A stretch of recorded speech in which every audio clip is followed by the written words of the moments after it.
Delators, thank you for your love and support. I appreciate you all.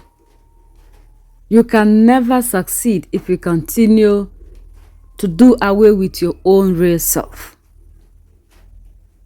Africa is backwards because we have decided to throw away what makes us a people and hold on to things that are not of the African.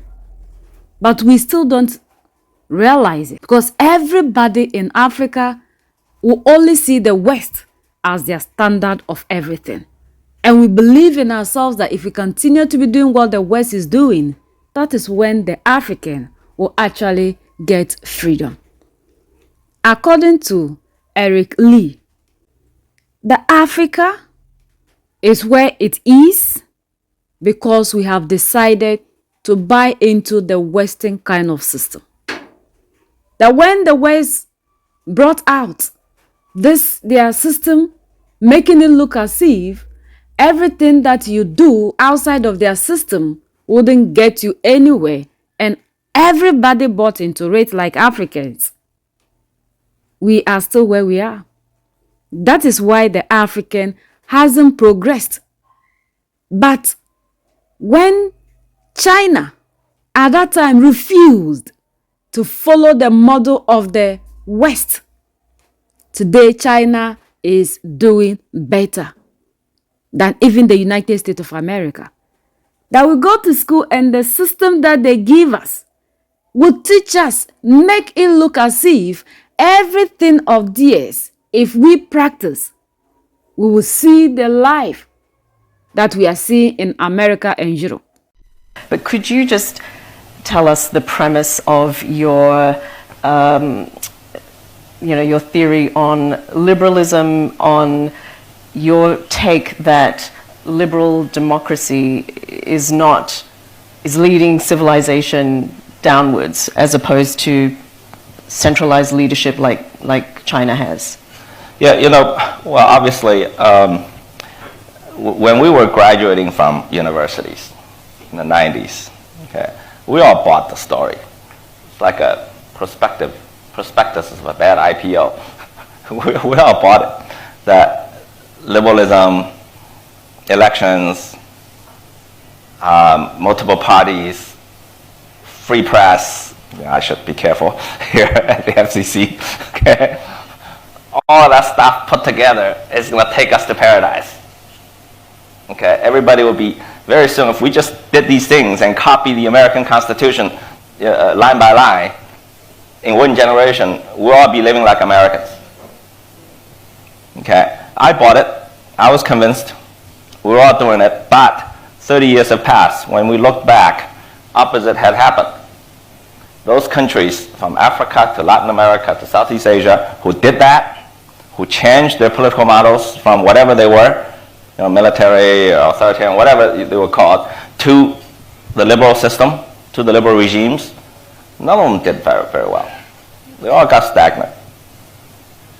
The one country that said no to it, China, succeeded. So,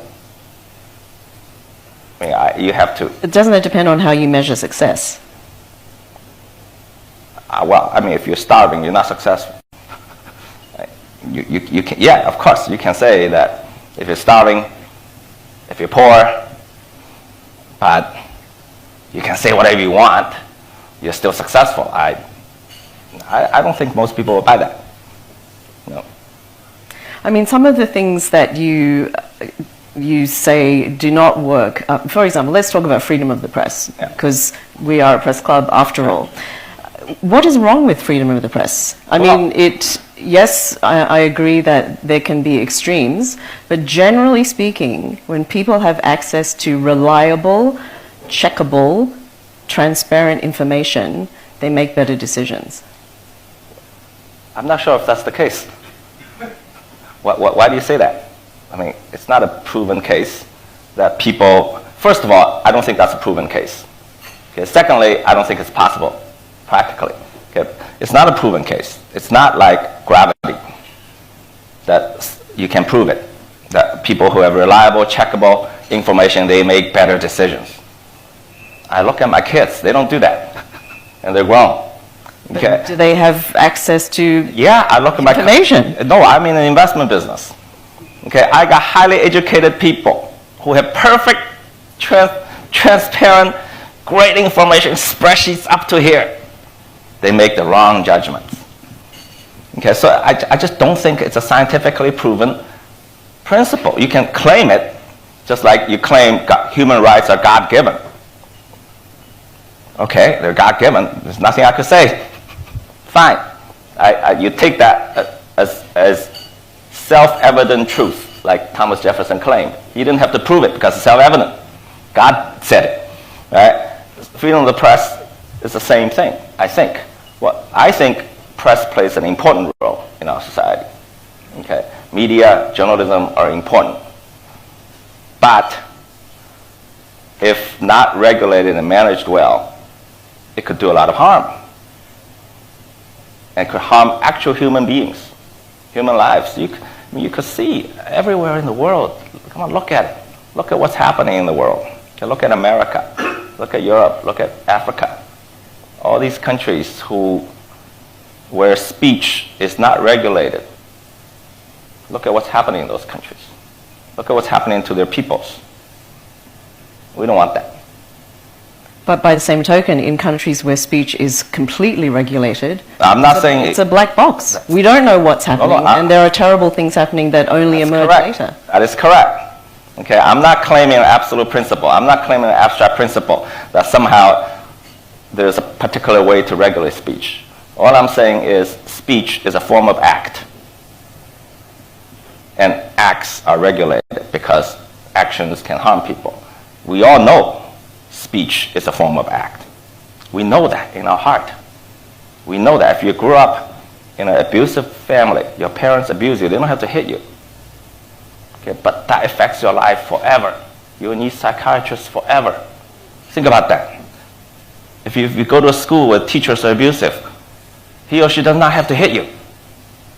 So words matter. Words harm. And words must be constrained and regulated in a healthy, forward-looking society. How it's done, we don't have time to discuss that, okay? Well, in your book, you seem to believe that the Chinese Communist Party is the gatekeeper of what should be said, what should be believed, what gives them... At the moment, like I said, I spent half a chapter on internet, okay? So all the stuff 20 years ago, Western journalists are talking about how China was regulating the internet, it's going to kill the internet, it was kill a vibrant society, never panned out. And if you look at unfettered internet speech, social media speech, you just have to look at America. Look at what's happening there. Okay, total polarization of society, total hostilities. There's no regard for facts, zero. Okay, talk about the abundance of information. The totally unchecked, unfettered flow of information and speech. No country does better than America. Okay. But do people make better decisions? Do they respect facts better, more? I don't think so. I don't think so. We're not going there. We keep what we've got. It's not perfect. I realize that. I live in Shanghai. I complain about it just like the next guy. Okay? Nobody doesn't complain about it. But Eric, there are times when facts need to be out there and they are important. Like in your book, you refer twice to COVID death numbers. Yeah. And you sort of give an indication that the high rates of COVID deaths in Western countries are a measure of the failure of liberal democracy. But the fact is, we don't know in China how many people died. I mean, we will never know that. We will never know that because the Chinese government changed the definition of a COVID death. They didn't report people who didn't die in hospitals, and that kind of data is important for future planning of pandemics, for example. That kind of data is expected from countries who want to be partners in the world? Let's just say, I mean, you have a point that we have incomplete information. But let's just say we do have complete information that too many people died in liberal democracies. That we do know. Too many, way too many. We don't know. It has nothing to do with them being a liberal democracy. Well, no, I'm not saying that it has just has anything to to do- do with the fact that we know the numbers. I'm not drawing a causality here. I'm just stating a fact. It's for the rest of you to decide whether politics played a role in your country's deaths. If you can go to bed and say, hey, politics has nothing to do with it, our political institutions are perfect, all these Americans died because, for some other reasons, because they're stupid or whatever, then it's okay. You can believe that. Okay? You just draw your own conclusion. I'm stating a fact. I'm not imposing a causal relationship on you. Okay, I'm looking at these numbers under those liberal democracies during COVID. How many people died and suffered tremendously? I'm not saying the US Constitution led to that.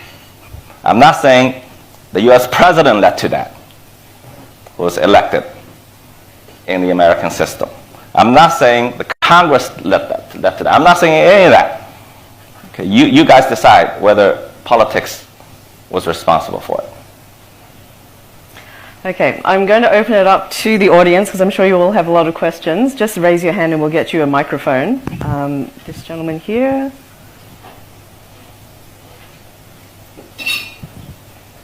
Hello, I'm To Han Chi from Singapore.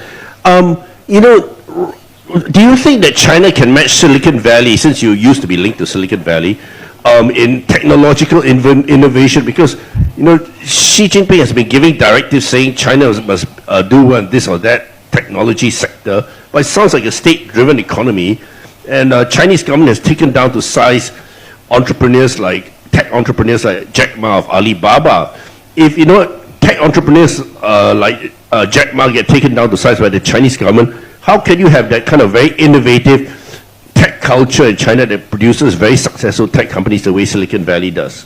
Well, let me correct two misperceptions here. Okay, one is Silicon Valley, as we all know, the U.S. Defense Department played a huge role in the beginning of Silicon Valley. Okay, from the semiconductor companies, from national, all were backed by the U.S. Defense Department. Okay, without the state, without the American state, there would be no Silicon Valley. Number two, well, I know Steve Jobs is great. Okay, well, Elon Musk, completely backed by the U.S. government. Its biggest customer. Come on. Okay, where would Elon Musk be without the U.S. government? So the state played a huge role. I went to Stanford, I know. Okay, I lived in Silicon Valley. Yeah. I'm not saying the entrepreneurs didn't do anything. The entrepreneurs played a huge role, but the state played a big role too. Okay, let's not discount that. Number one. Okay. Number two. In fact, the last 20 years, we've seen this huge big techs, Chinese big techs. We've got these big companies like behemoths, but the level of technology innovation was actually pretty low. Most of them were business model innovations. Okay, they changed the way things are done. The QR code, okay, which is ubiquitous, right? That was invented in the 80s or 90s, long time, nothing new. They took an old technology and used it to change the way people live, which is marvelous, ingenious, but it's not technology innovation. Well, what this country, what China needs is true technology innovation. We even lag behind semiconductors, come on. So there's a long way to go. And I think that the current direction is correct, but it needs both the state and market forces. It cannot just be relied on you cannot just rely on market forces. Questions? Yes. I heard you talking about the ideal of a system of a political meritocracy before, but I think the last time I mean, much of these talks were 10 years ago. So I was wondering, what do you think nowadays? With in the West, I think many perceive the increased centralization and the reduction of checks and balances, and the party is ultimately behind the law. You know, where are the checks and balances there that we may not see? And do you think, if there are no checks and balances, how can that be squared with a system of political meritocracy going forward? Meritocracy and the ideas of meritocracy and check and balances are two different things. Meritocracy simply means that capable people become leaders instead of the two we're looking at in America. Okay, the 80-year-olds. Yeah. So that's the simple idea. Do capable people become leaders? That's what meritocracy means. Checks and balance, that's a totally different idea. Checks and balance, I think, is what's ailing America and Europe and liberal democracies. Francis Fukuyama calls it vitocracy. Checks and balances are captured by special interests, and they capture the state. And vitocracy means that every interest group is strong enough to veto any political initiatives that are against their interests. But nobody could initiate and do something positive, and you get stuck. That's what checks and balances carried to the extreme do to your countries. We run that risk too. You know, our system runs that risk too. So we swing between, you know, more centralized power and more distributed power. We swing, in the history of the People's Republic, we swing between these two. But luckily, hopefully, you know, gradually, not too drastic, like you know, we had disasters like Cultural Revolution, you know. But we survived that. So now we're in a period where, you know, I personally think stronger leadership is called for to engineer the economic transition. And that's because things are not regulated, like journalism. The press is what is causing more harm, according to him. That most of the things that are happening in the world, if the media would have reported things the way they are, truthfully, we wouldn't be seeing all the chaos we are seeing. The recent one was in Burkina Faso, when UN whatever came out to tell us that Captain Ibrahim Traore is arming children. And we've also seen that they have been doing this to the African. They will always use the press to control us. The media houses that we so much believe in, that they have accurate information. They have been saying it, even the former CIA boss said it. Africa, we will never progress if we continue to hold on to the values of other people. If we should have held on to what we were practicing before these people, that they claim these systems of governance weren't good, we wouldn't be where we are today. They gave us that system because they need people to be in control over things that they can easily have access to them to do whatever they want to do. And this information we are hearing from intellectuals every blessed day, the things they are doing to keep the African poor. We have to understand that not everything we claim we study in school is the actual truth. All these things are indoctrinating us into believing the Western system. So that is why Dr. Arcana said the most dangerous African is the educated one. We believe so much in whatever that we have studied in school. So whenever something comes out, you tell me I am a philosopher, I am a whatever, and you start quoting the same people that are misleading you. And that is one thing that we need to understand. Until we move out of the cycle of things that we have been indoctrinated, we will never get to our destination, and we can never emancipate ourselves to fight for the better freedom we are looking for.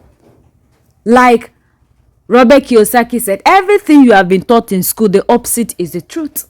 But how many of us get access to this information? And that is why always I want the African to rise up, to always feed him or herself with these kind of things, because these are the only ways that can change us to get us to the destination that we are going to and we want to get to. Nobody can ever change the narrative if we continue to be holding on to things that do not make us a people. So that's the latest around the world and in China.